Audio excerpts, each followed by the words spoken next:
Our விஸ்வபாசர் Praise the Lord. ஆமை இணைந்திருக்க உங்களை வாழ்த்துகிறோம், வரவேற்கிறோம். புதிய வாரத்திலும் புதிய நாளிலும் இணைந்திருக்கிற உங்களிடம் ஒப்படைக்கிறோம். வழி நடத்துங்க பாஸ்டர். God plus. ஆமே. இயேசு கிறிஸ்துவின் இணையற்ற நாமத்தினால் உங்கள் அனைவரையும் வாழ்த்து வரவேற்கிறேன். கர்த்தர் அவர் நமக்காக யாவற்றையும் செய்து முடித்து சகல வல்லமையும் சகல அதிகாரத்தையும் நமக்கு கொடுத்திருக்கிறார். ஆமென்.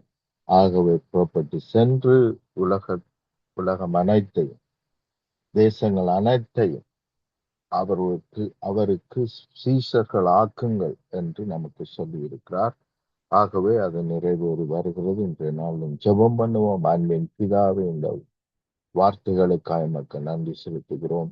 நம்முடைய வார்த்தைகள் ஜீவன் உள்ளதாய், உண்மை உள்ளதாய், சத்தியமாய் இருக்கிறது. அது இன்றைய நாளிலும் எங்களை மேற்கொள்ளட்டும், எங்கள் மூலமாய் புறப்பட்டு செல்லட்டும், தேசத்தை மேற்கொள்ளட்டும், இயேசுவின் இணையற்ற நாமத்தினால். ஆமென். பிரியமானவர்களே, நாங்கள் கடந்த நாட்களில் இருந்து நாங்கள் பார்த்து வருகிறோம். எபேசியர் 6ஆம் அதிகாரம் 10ஆம் வசனத்திலிருந்து நாங்கள் பார்த்து வருகிறோம். சர்வாயுத வர்க்கம் என்றால் என்ன, அதை எப்படி பயன்படுத்துவது என்பதை குறித்து நாங்கள் பார்த்து வருகிறோம்.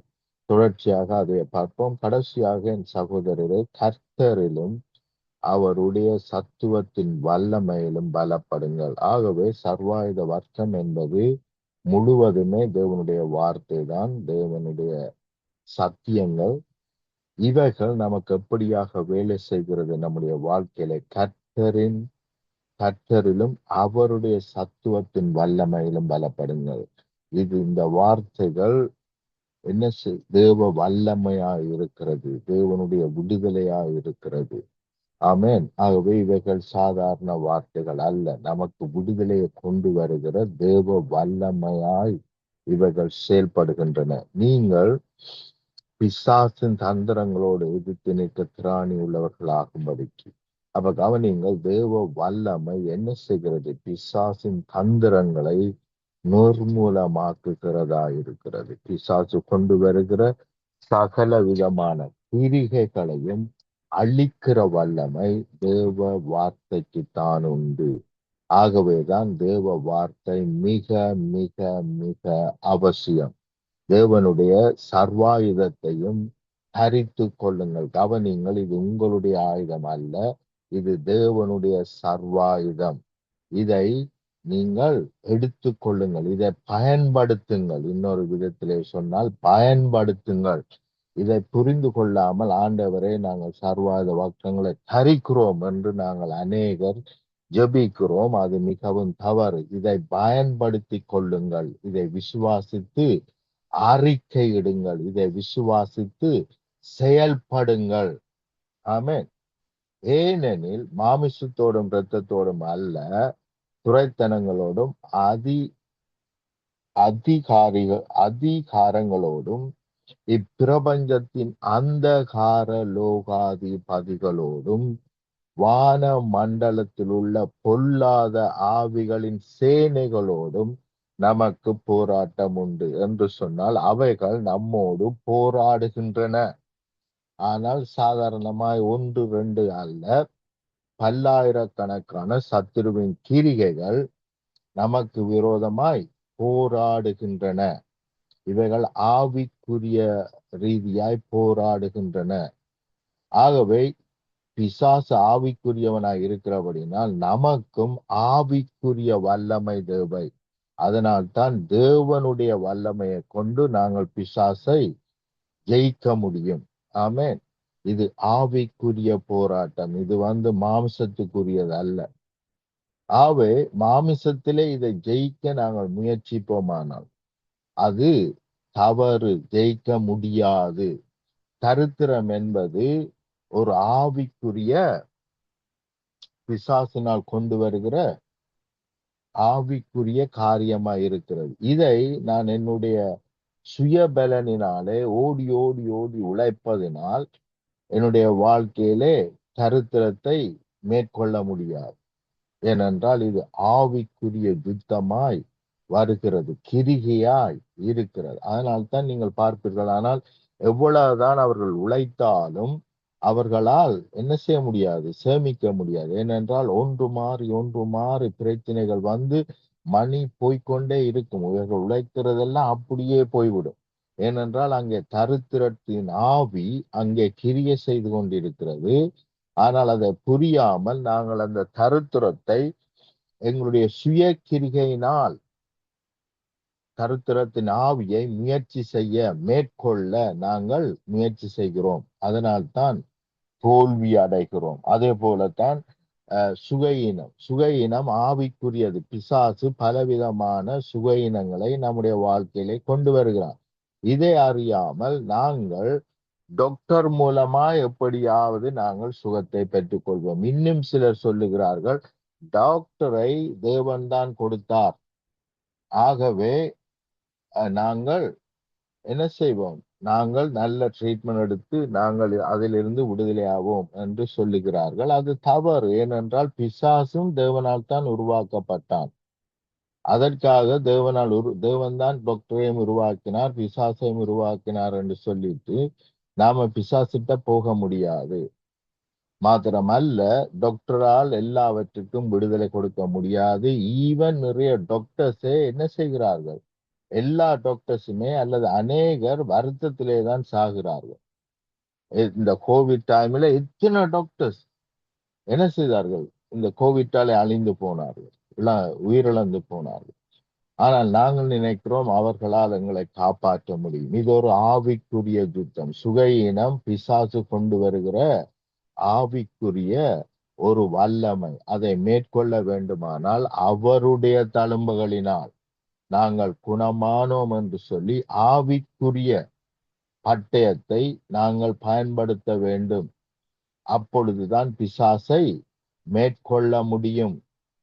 ஆகவே இங்கே தெளிவாக சொல்லப்பட்டிருக்கிறது, தேவன் கொடுத்திருக்கிற இந்த ஆவிக்குரிய ஆயுதம் என்ன இல்லை, மாமிசத்தோடும் இரத்தத்தோடும் அல்ல. இது மாமிசத்திலிருந்து வரையில, இரத்தத்திலிருந்து வரையில, துரைத்தனங்களோடும் அதிகாரங்களோடும்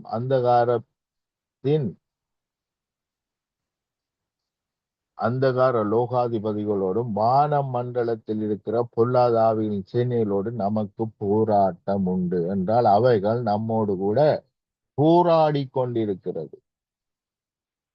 ஆகையினால் கவனிங்கள், அப்ப எப்படி பிசாசை மேற்கொள்வது? ஆகையினால் தீங்கு நாளிலே நீங்கள் அவைகளை எதிர்க்கவும் சகலத்தையும் செய்து முடித்தவர்களாய் நிற்கவும் திராணி உள்ளவர்களாகும்படிக்கு, வல்லமை உள்ளவர்களாய் இருக்கும்படிக்கு அவனை மேற்கொள்ள வேண்டும் என்பது தேவ சித்தம், தேவ திட்டம். ஆமேன்.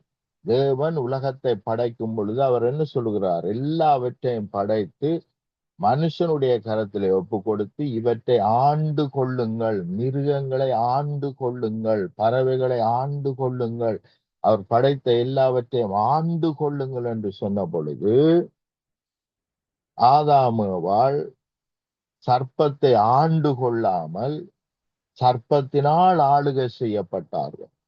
இன்றைக்கு சுவையினமும் அப்படித்தான். சுவையினத்தை ஆண்டு கொள்ளுங்கள் என்று சொன்னால் நாங்கள் சுவையினம் சொல்லுகிறதை கேட்டுக்கொண்டிருக்கிறோம், பலவீனம் சொல்லுகிறதை கேட்டுக்கொண்டிருக்கிறோம், தரித்திரம் சொல்லுகிறதை கேட்டுக்கொண்டிருக்கிறோம், பயம் சொல்லுகிறதை கேட்டுக்கொண்டு செயல்படுகிறோம். ஆனால் தேவன் என்ன சொல்லுகிறார், ஆண்டு கொள்ளுங்கள். அவர்கள் சர்ப்பத்தை ஆண்டு கொண்டிருந்தால் அவர்கள் சொல்லி இருப்பார்கள், ஏய் சர்ப்பமே, நான் சொல்லுகிறத நீகள், நீ சொல்லுகிறதை கேட்கிறதற்கு நான் உனக்கு அடிமை இல்லை, நீ எனக்கு அடிமையாயிருக்கிறாய். ஆகவே நான் சொல்லுகிறதை நீகள், நான் போ என்றால் நீ போயே ஆக வேண்டும். உன்னை துரத்துகிற வல்லமை எனக்கு கொடுக்கப்பட்டிருக்கிறது. வாய மூடு, உன்னுடைய வாய்களை கட்டுகிறேன் என்றால் உன்னுடைய வாய் கட்டப்பட்டிருக்கு. ஆகவே அந்த அதிகாரத்தை உடையவர்களாய் ஆளுகை செய்கிறவர்களாய் இல்லாமல் ஆளப்பட்டு கொண்டிருக்கிறோம். இங்கேதான் நாங்கள் தவறு விடுகிறோம். ஆகையினால் தீங்கு நாளிலே இவைகளை நீங்கள் எதிர்க்கவும் சகலத்தையும் செய்து செய்து முடித்தவர்களாய் வெற்றி சிறந்தவர்களாய் நிற்கவும் திராணி உள்ளவர்களாகும்படிக்கு வெற்றி உள்ளவர்களாய் நிற்கவும், திராணி உள்ளவர்களாகும்படிக்கு, பலன் உள்ளவர்களாகும்படிக்கு, வெற்றி சிறக்கிறவர்களா ஆகும்படிக்கு தேவனுடைய சர்வாயுதத்தையும் எடுத்துக் கொள்ளுங்கள், பயன்படுத்துங்கள். தேவனுடைய ஆயுதத்தை பயன்படுத்துங்கள். ஆகவே தேவனுடைய ஆயுதத்தை நீங்கள் பயன்படுத்துகிறபடினால் நீங்கள் எப்பொழுதும் ஜெயம் கொள்ளுகிறவர்களாய் இருப்பீர்கள். ஏனென்றால் இது மாமிச ஆயுதம் அல்ல, இது தேவனுடைய சர்வாயுத வர்க்கம். ஆமென். வல்லமை நிறைந்த ஆயுதம் மாத்திரமல்ல, சத்தியம் என்னும் கட்சியை உங்கள் அறையிலே கட்டினவர்களாகியும். இதைத்தான் நாங்கள் கடந்த வாரத்திலே பார்த்தோம். இன்றைக்கு நாங்கள் பார்ப்பது தேவ நீதி, நீதி என்னும் மார்க்கவசத்தை தரித்தவர்களாயும். அப்ப கவனிங்கள், தேவ நீதி என்னென்று அறியாமல் அநேக வேளைகளிலே இருக்கிறோம். தேவ நீதி நம்ம என்ன செய்திருக்கிறது? நம்மை விடுவித்திருக்கிறது. நம்முடைய பாவங்களை நாங்கள் அனுபவிக்க வேண்டியதுதான் உண்மையான சரியான வேலை. நாங்கள் தவறு செய்தபடினால் அதுக்கான பலனை நாங்கள் தான் அனுபவிக்க வேண்டும். நாங்கள் தான் அதுக்கான பிரதிபலனை செய்ய வேண்டும். அந்த சாபத்தை நாங்கள் தான் அல்லது அதனுடைய பெனால்ட்டியை நாங்கள் தான் பே பண்ண வேண்டும், நாங்கள் தான் செலுத்த வேண்டும். அதற்கான கிரியத்தை நாங்கள் தான் செலுத்த வேண்டும். ஆனால் தேவ நீதி என்ன செய்தது? எங்களுடைய பாவங்களை ஏற்றுக்கொண்டு இயேசு கிறிஸ்து நமக்காக பாவமாகி நம்முடைய மரணத்தை ஏற்றுக்கொண்டு, நம்முடைய சாபங்களை ஏற்றுக்கொண்டு, நம்முடைய நோய்களை ஏற்றுக்கொண்டு, நம்முடைய தருத்தனங்களை ஏற்றுக்கொண்டு அவர் அவற்றிலிருந்து நம்மை விடுதலையாக்கினது மாத்திரமல்ல, அவருடைய எல்லாவற்றையும் நமக்கு கொடுத்திருக்கிறார். இதுதான் தேவநீதி. அப்ப எப்பேற்பட்ட சிந்தையுடையவர்களாய் நாங்கள் இருக்க வேண்டும் என்று சொன்னால், எங்களுடைய எல்லாவற்றையும், எங்களுடைய சாபங்கள், மரணங்கள், பலவீனங்கள், நோய்கள் எல்லாவற்றையும் அவர் சுமந்து அவருடைய சுகத்தை, அவருடைய பலத்தை, அவருடைய சமாதானத்தை, அவருடைய ஐஸ்வர்யத்தை நமக்கு கொடுத்திருக்கிறார். ஆமென். இப்பேற்பட்ட சிந்தை உடையவர்களாய் நாங்கள் செயல்படும் பொழுது பிசாசு நம்மை தொட முடியாது. ஆனால் இப்பேற்பட்ட சிந்தை இல்லாதவர்களாய் நாங்கள் இருக்கிறபடினால் பிசாசு என்ன செய்கிறான்? நீ செய்தால்தான், நீ கிரயம் செலுத்தினால்தான், நீ தசபாம் செலுத்தினால்தான், நீ காணிக்கை கொடுத்தால்தான், நீ தேவனுக்கு ஒரு பொருத்தனை பண்ணி அதை நிறைவேற்றினால்தான், இப்படியாக மறுபடியும் சட்ட திட்டங்களை போட்டு நம்மை கட்டி விடுகிறான். நாங்கள் செய்தால்தான் ஏதாவது கிடைக்கும் என்று நாங்கள் அனுதினமும் ஓடிக்கொண்டிருக்கிறோம். நீ அதிகமாய் ஜெபித்தால் தான். ஜெபிப்பது நல்லது பிரியமானவர்களே, ஆனால் எப்படி ஜெபிக்க வேண்டும்? ஜெயம் கொண்டவர்களாய், பிசாசை துரத்துகிறவர்களாய், நோயில் இருக்கிறவர்களை குணமாக்குகிறவர்களாய், தேசத்தில் இருக்கிற பிசாசின் கிரிகளை நிர்மூலமாக்கும்படிக்கு நாங்கள் ஜெபிக்க வேண்டுமே அல்லாமல், ஆண்டவரே நாங்கள் விழுந்து கிடக்கிறோம், ஆண்டவரே நாங்கள் மிதிக்கப்படுகிறோம், ஆண்டவரே நாங்கள் அழிந்து போகிறோம் என்று ஜெபிப்போமானால் நாங்கள் ஆளுகை செய்யப்படுகிறோமே அல்லாமல் ஆளுகை செய்யவில்லை. ஆனால் நாங்கள் ஆளுகை செய்யும்படிக்கு தேவன் நம்மை மறுபடியும் விடுதலையாக்கி சகல அதிகாரங்களையும் சகல வல்லமைகளையும் நமக்கு கொடுத்திருக்கிறார். இவைகளில் ஒன்றும் நம்மை சேதப்படுத்த முடியாது. மாறாக எவைகளை நாங்கள் கட்டுவோமோ அது பரலோகத்தில் கட்டப்பட்டிருக்கும், எவைகளை நாங்கள் கட்டவிழ்க்கிறோமோ அவைகள் பரலோகத்திலும் கட்டவிழ்க்கப்பட்டிருக்கும். ஆமென். இதுதான் தேவ நீதி. ஆமென். அதை அறிந்து கொண்டால் சத்துருவனுடைய கிரியைகளை நிர்மூலமாக்குவது மிகவும் எளிது. அப்ப தேவ நீதி என்ன என்பதை கற்றுக்கொள்ள வேண்டும். ஆமென். மாத்திரமல்ல, சமாதானத்தின் சுசேஷத்துக்குரிய ஆயத்தம் என்னும் பாதரட்சையை கால்களிலே தரித்து கொண்டவர்களாயும். நீங்கள் முதலாவதாக எங்கே இந்த பாதரட்சைகளை அணிந்து கொண்டு இருக்கிறார்கள் என்று பார்த்தீர்களானால் ஃபர்ஸ்ட் கொமீனியன் அவர்கள் எகிப்திலிருந்து புறப்படும் பொழுது அவர்கள் என்ன செய்கிறார்கள்? முதலாவது கொமீனியன் எடுக்கிறார்கள். அங்கே நாங்கள் என்னத்தை வாசிக்கிறோம்? அவர்கள் ஆயத்தம் என்னும் பாதரட்சை அணிந்தவர்களாய் நாங்கள் புறப்பட்டு சென்று மேற்கொள்ள போகிறோம். தேவனோடு சமாதானம் பெற்றோம். இப்பொழுது நாங்கள் மேற்கொள்ளுகிறவர்களாய் இருக்கிறோம். ஆமென்.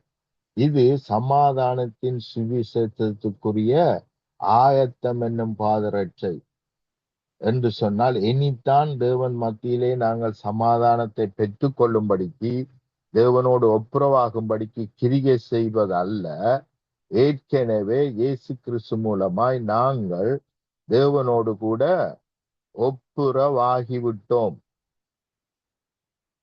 என்று நாங்கள் விசுவாசித்து செயல்படும்படிக்கே நாங்கள் அழைக்கப்பட்டிருக்கிறோம்.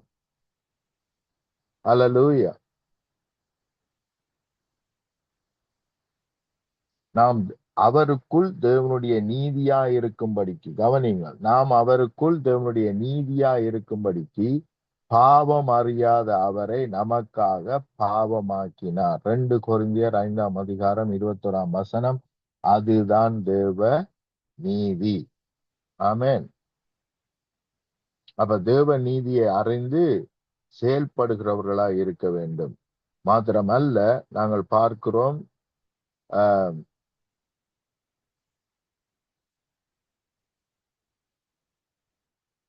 சமாதானத்தின் சுவிசேஷம் என்று நாங்கள் பார்த்தோம். சமாதானத்தின் சுவிசேஷத்தை நிறைய இடங்களிலே பார்க்கலாம். ரோமர் 10ஆம் அதிகாரம் 13 15 வரைக்கும் வாசிக்கிறேன், கவனிங்கள். ஆதலால் கர்த்தருடைய நாமத்தை தொழுது கொள்ளுகிற எவனும் ரட்சிக்கப்படுவான். எவனும் அவருடைய நாமத்தை தொழுது கொள்ளுகிற எவனும் ரட்சிக்கப்படுவான். அவரை விசுவாசிக்கிறவர்கள் எப்படி அவரை தொழுது அவரை விசுவாசிக்காதவர்கள் எப்படி அவரை தொழுது கொள்வார்கள்? அவரை குறித்து அறிந்து கேள்விப்படாதவர்கள் எப்படி விசுவாசிப்பார்கள்? பிரசங்கிக்கிறவன் இல்லாவிட்டால் எப்படி கேள்விப்படுவார்கள்? அனுப்பப்படாவிட்டால் எப்படி பிரசங்கிப்பார்கள்? சமாதானத்தை கூறி, கவனிங்கள், சமாதானத்தை கூறி நற்கிரியைகளை சுவிசேஷமாய் அறிவிக்கிறவர்களுடைய பாதங்கள் எவ்வளவு அழகானவைகள் என்று எழுதி இருக்கிறது. அப்ப கவனிங்கள், சுவிசேஷம் என்றாலே நற்செய்தி, அது சமாதானத்தின் செய்தி. தேவனையும் நம்மை விட்டு பிரிக்கிற செய்தி அல்ல, தேவனோடு நம்மை ஒப்புரவாக்குற செய்தி. அப்ப நான் எவ்வளவுக்கு தேவனோடு நான் சமாதானம் ஆக்கப்பட்டிருக்கிறேன், தேவனும் நானும் இணைக்கப்பட்டிருக்கிறோம், இயேசு கிறிஸ்துவின் மூலமாய் இணைக்கப்பட்டிருக்கிறோம். நமக்கும் தேவனுக்கும் இடையிலே எந்த பிரிவினையும் இல்லை என்ற சிந்தை உடையவனாய் நான் செயல்படும் பொழுது பிசாசின் கிரியைகளை நிர்மூலமாக்குகிறேன்.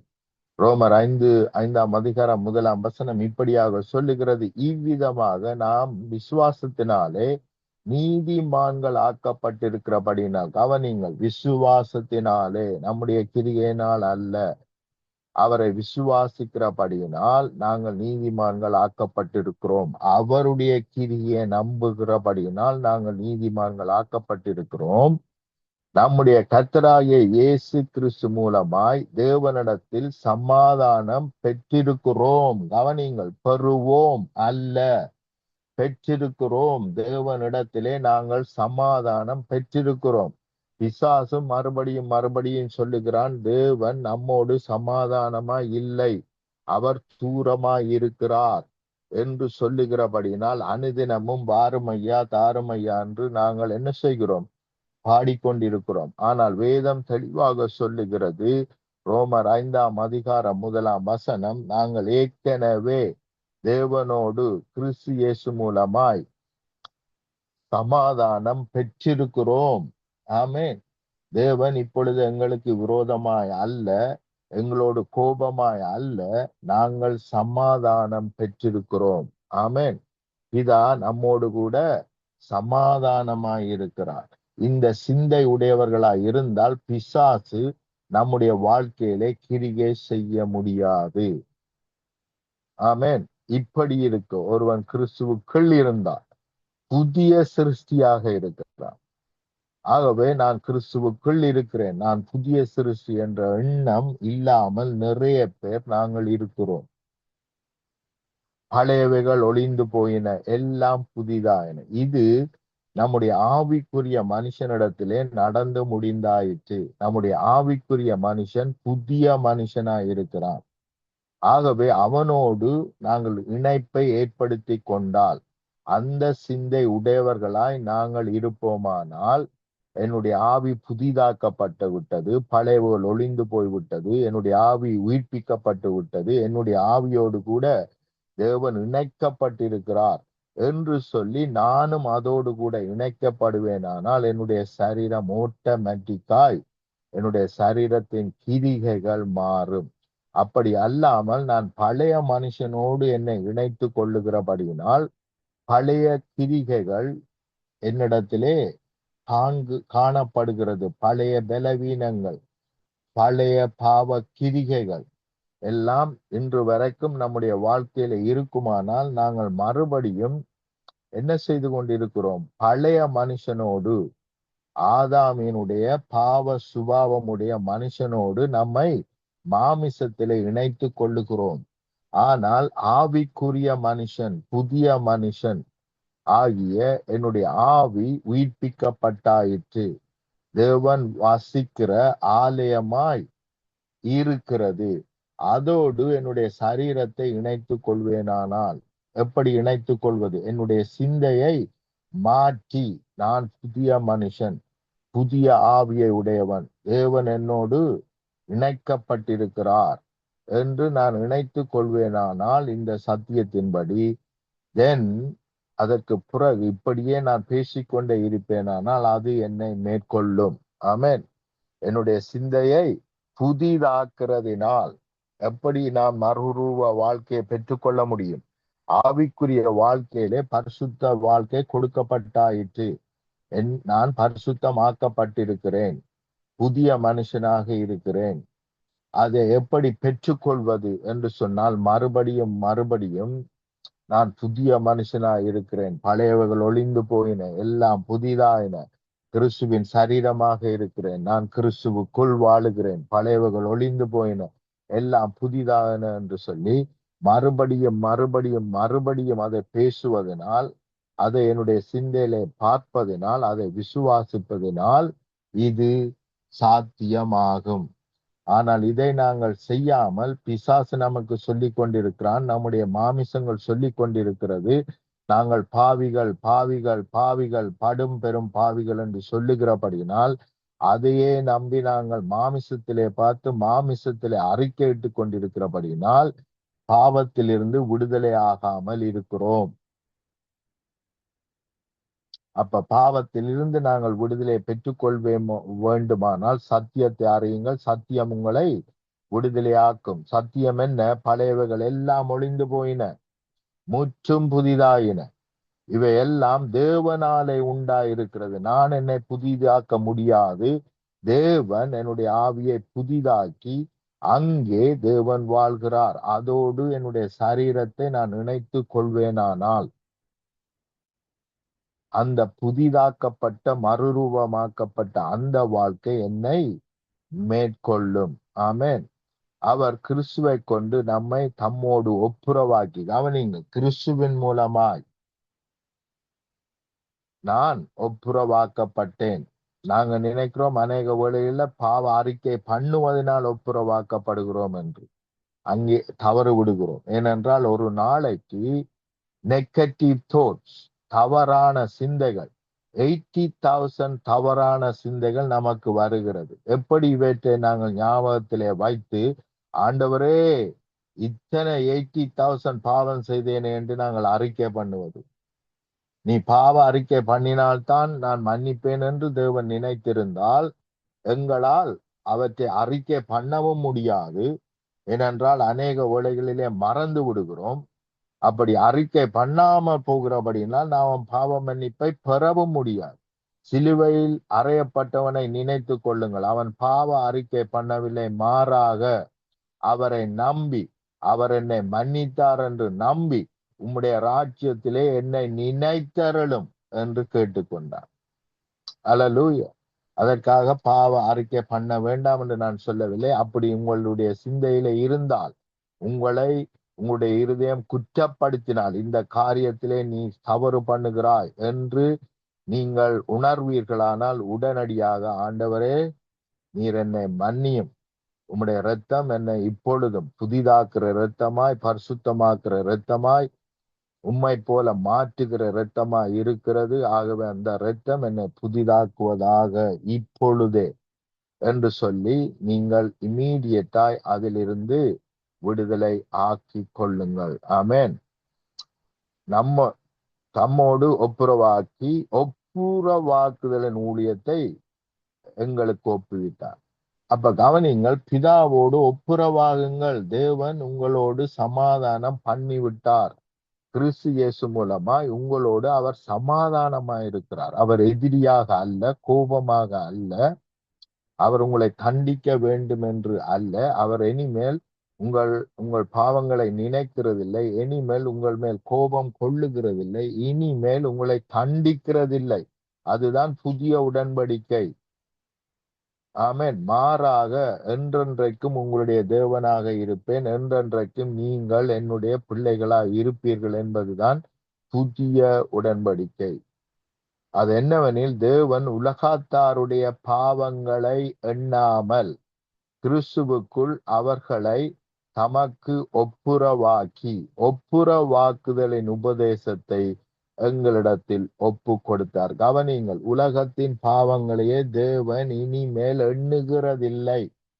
ஆகவே இந்த உலகத்திலே நடந்து கொண்டிருக்கிற எல்லா அழிவுக்கும் காரணம் பிசாசானவனே. ஆகவே அவனை துரத்துங்கள். தேவனுடைய ராஜ்யம் வருவதாக என்று அறிக்கையிடுங்கள். உம்முடைய சித்தம் செய்யப்படுவதாக. ரஷ்யா, உக்ரைன் தேசத்திலே தேவனுடைய ராஜ்யம் வருவதாக, அவருடைய சித்தம் செய்யப்படுவதாக. பிசாசின் திட்டம், பிசாசின் கிரிகள் நிர்மூலமாகி போவதாக, வாய்க்காமல் போவதாக என்று ஜெபித்து பாருங்கள். நிச்சயமாக தேவ சமாதானம் நிச்சயமாக அந்த இடங்களை மேற்கொள்ளும். அங்கே அழிக்கவும் கொல்லவும் பிசாசு வருகிறான், பிசாசு செயல்படுகிறான். அழிக்கவும் கொல்லவும் திருடவும் வருகிறான். அதுதான் உக்ரைன் மத்தியிலும் ரஷ்யா மத்தியிலும் நடக்கிறது. மாத்திரமல்ல, மிடில் ஈஸ்டிலே அதுதான் நடக்கிறது. இஸ்ரவேலுக்கு ஜனங்களுக்கு விரோதமாய், தேசத்துக்கு விரோதமாய் பிசாசு ஈரானை கொண்டு எல்லா விதமான நியூக்ளிய பொம்மும் செய்து அவர்களை அழிக்க வேண்டும்.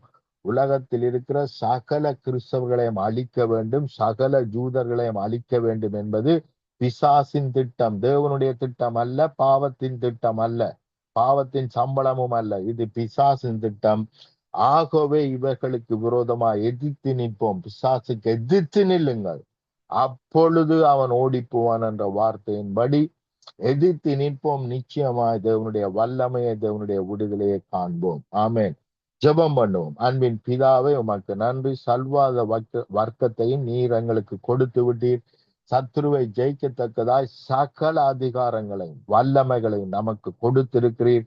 இவைகளை ஆளுகை செய்யுங்கள், பூமியை ஆளுகை செய்யுங்கள் என்று சொல்லி எங்களுக்கு சகல அதிகாரத்தையும் வல்லமையும் ஏற்கனவே கொடுத்து விட்டீர். ஆகவே அந்த அதிகாரத்தின்படி நாங்கள் ஜெபிக்கிறோம். நாங்கள் பிசாசின் கிரியைகளை நிர்மூலமாக்குகிறோம். வாய்க்காமல் போவதாக, யுத்தம் நிறுத்தப்படுவதாக, இல்லாமல் போவதாக, தேவராட்சியம் மேற்கொள்ளுவதாக, தேவ சித்தம் மேற்கொள்ளுவதாக, ரட்சிப்பு மேற்கொள்ளுவதாக, விடுதலை மேற்கொள்ளுவதாக. இதை கேட்டுக்கொண்டிருக்கிற பிள்ளையுடைய வாழ்க்கையிலே பூரண விடுதலை, பூரண சுகம், பூரண ரட்சிப்பு மேற்கொள்ளுவதாக, இயேசுவின் இணையற்ற நாமத்தினால்.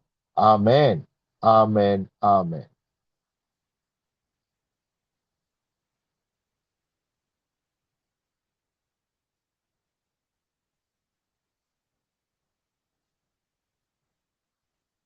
பிரதர் மைக் வேலை செய்யலையா?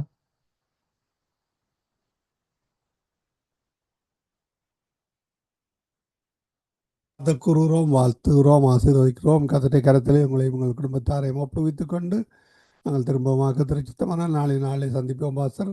நன்றிகளையும் வாழ்த்துக்களையும் கூறுகிறோம். ஆமேன். God bless you pastor. ஆமேன். ஆமென், ஆமேன். ஆமென். அருமையானவர்களே, இதுவரை நேரம் எங்களுடன் இந்த ஊழியர் பாஸ்டர் ஆண்டனி சில்லே இப்ராஹிம் அவர்கள் பிரைம் மினிஸ்டர் சார்பாக லண்டன் யூகேயிலிருந்து இணைந்து கத்தரை வார்த்தைகளை விதைத்தார். கத்தர் தாமே அவருடன் கூட இந்த ஆசீர்வாதத்தை வழி நடத்துவாராக.